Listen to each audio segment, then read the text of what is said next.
A ver, ¿qué es la filosofía? Es una de esas preguntas que, nos hemos hecho desde siempre.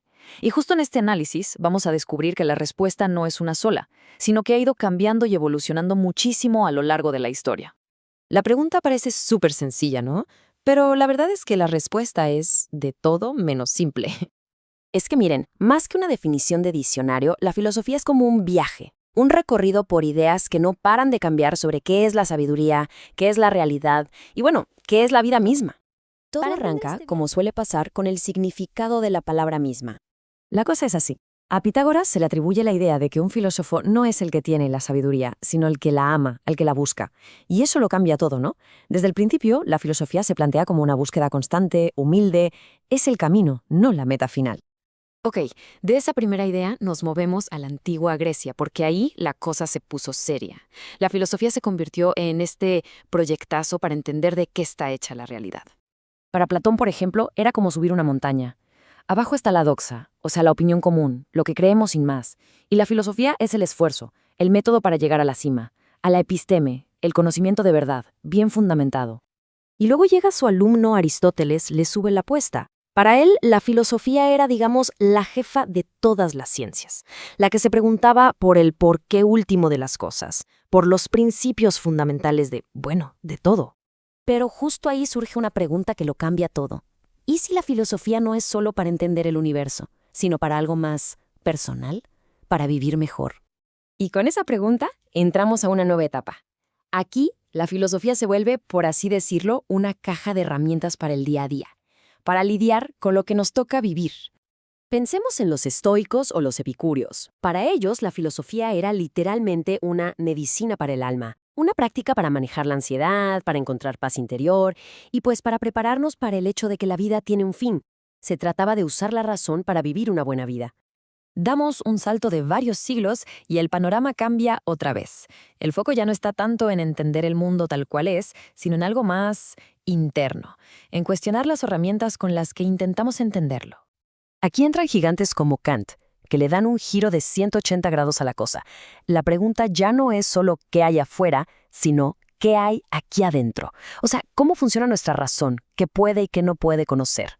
Luego tenemos a Hegel, que veía la historia como un gran rompecabezas. Y para él, la filosofía era la única herramienta capaz de ver la imagen completa y entender cómo todas las piezas se encajan de forma racional. Pero aquí viene lo bueno. Llega Karl Marx y dice, a ver un momento. Los filósofos se le han pasado interpretando el mundo. Ya es hora de cambiarlo. Para él, la filosofía no era para quedarse pensando, sino para actuar. Y con eso llegamos al siglo XX, donde la filosofía vuelve a girar. Ahora la lupa se pone sobre los ladrillos con los que construimos el pensamiento, nuestro lenguaje y nuestras experiencias. Por ejemplo, para alguien como Wittgenstein, la filosofía se convierte en una especie de terapia del lenguaje. Su chamba es ayudarnos a aclarar las ideas, a desenredar los nudos que nosotros mismos hacemos con las palabras. Y por otro lado, los existencialistas como Karl Jaspers decían que la verdadera filosofía no empieza en un salón de clases, sino cuando la vida nos sacude, cuando nos enfrentamos a cosas que no podemos cambiar, como la muerte o el azar. Es ahí, en esas situaciones límite, donde nos vemos forzados a preguntarnos quiénes somos en realidad. Muy bien, después de todo este recorrido, la pregunta sigue en el aire. ¿Qué es la filosofía hoy en día? Pues miren, cada vez se ve menos como un qué, o sea, un montón de libros y teorías, y más como un cómo. Es el acto mismo de pensar de forma creativa, de enfrentar problemas reales, dialogando con toda esta historia que hemos visto. Como decía Wilfrid Sellers, el chiste es entender cómo las cosas, en el sentido más amplio, se conectan entre sí. Es ese esfuerzo constante por ver la foto completa, por encontrarle sentido a todo el conjunto. Así que, si nos quedamos con una idea, que sea esta. La filosofía no es algo que se tiene, es algo que se hace. Es una acción. La acción de preguntar, de aclarar y, lo más importante, de crear significado. Y eso nos lleva... A ver, la palabra filosofía a veces como que impone, ¿no? Suena a algo súper complejo, algo para genios. Pero en realidad, en el fondo, se trata de las preguntas que todos, absolutamente todos, nos hacemos alguna vez. Así que vamos a desmenuzarlo para entenderlo mejor. Y para arrancar este viaje, ¿qué mejor que esta pregunta de un gigante, Immanuel Kant? ¿Qué es el hombre? Esta pregunta tan corta pero tan inmensa es para él el verdadero corazón de toda la reflexión filosófica. Fíjense, Kant decía que toda la filosofía se podía reducir a estas 4 preguntas. Las primeras 3 son importantísimas, claro. ¿Qué podemos conocer, cómo debemos actuar y qué nos cabe esperar de la vida? Pero al final del día, todas estas preguntas nos llevan inevitablemente a la última, a la más fundamental de todas. ¿Qué somos nosotros, los seres humanos? Entonces, ¿qué es exactamente esta disciplina? Para entenderlo bien, hay que ir un poquito más allá de lo que dice, digamos, el diccionario o su significado original. Hay que rascarle un poco. A ver, si nos vamos a la raíz de la palabra, es súper sencillo. Viene del griego philos, que es amor, y sofía, que es sabiduría, o sea, amor a la sabiduría. Pero ojo, esta definición, aunque es muy bonita, se le quedaba un poco corta con el tiempo. Para los primeros griegos funcionaba, pero la filosofía evolucionó y se convirtió en una búsqueda mucho más seria, más rigurosa del conocimiento. Y para entender esta evolución, Platón nos da una pista genial. Él hacía una distinción clave entre 2 tipos de saber. Por un lado está la doxa, que es la opinión, ¿no? Ese conocimiento de todos los días que tenemos por vivir. Y por otro, la episteme, que es el conocimiento de verdad, el saber seguro, el que se busca con método y esfuerzo. La filosofía no se queda con el yo creo que o me parece que. No. Busca ese conocimiento sólido, el que de verdad se sostiene. Y para que quede todavía más claro, podemos compararla con otras áreas. Por ejemplo, a diferencia de la religión, que se fundamenta en la fe, en una revelación, la filosofía usa la razón como su única herramienta. Y a diferencia de la ciencia, que es súper especializada y estudia pedacitos de la realidad, la filosofía siempre tiene la mira puesta en el panorama completo, buscando entender el sentido de la totalidad. Ok, ya vimos qué es, más o menos. Ahora, la pregunta del millón es, ¿y por qué? ¿Qué nos lleva a ponernos a filosofar? ¿De dónde sale esa necesidad?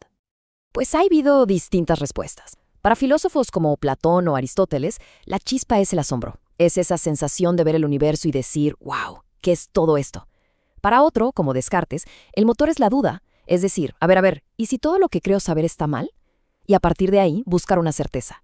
Y para otros pensadores como Jaspers, la cosa se pone más intensa. Filosofamos cuando la vida nos pone en situaciones límite. Momentos como la muerte, el dolor, que nos obligan a preguntarnos por el sentido de todo. Y bueno, como el mundo de la filosofía es gigantesco, para no perdernos en el camino, podemos verlo como un mapa. Un mapa con 3 grandes continentes o dominios, y cada uno tiene sus propias preguntas clave.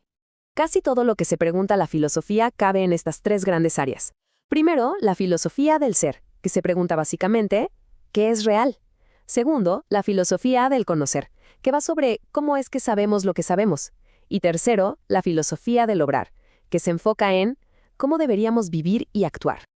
Dentro del primer dominio, el del ser, encontramos a la metafísica, que es la que se hace las preguntas más profundas, por así decirlo. ¿Qué es el tiempo? ¿De verdad somos libres para decidir?